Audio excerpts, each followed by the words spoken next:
Hello all, welcome back to our channel. ఈరోజు పొంగనాల రెసిపీని ఎలా చేసుకోవాలో చూసేద్దాము. ఫస్ట్ దోశ బ్యాటర్ తీసుకొని అందులోకి టేస్ట్కి తగ్గట్టు సాల్ట్ వేసి బాగా కలుపుకోవాలి.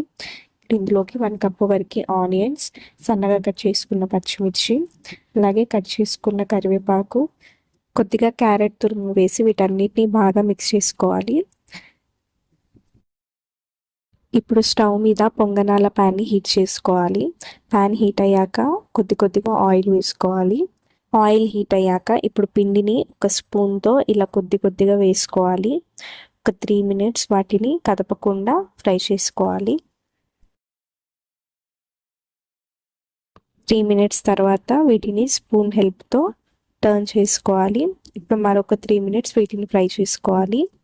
2 సైడ్స్ బాగా ఫ్రై అయ్యాక ఇప్పుడు వీటిని సర్వింగ్ బౌల్లోకి తీసుకోవాలి. ఇంతే అండి, ఇలా అన్నిటినీ చేసుకోవాలి.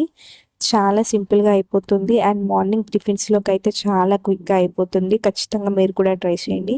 పిల్లలకు కూడా చాలా బాగా నచ్చుతుంది. అండ్ ఇలాంటి వీడియోస్ కోసం నా ఛానల్ని సబ్స్క్రైబ్ చేసుకోండి.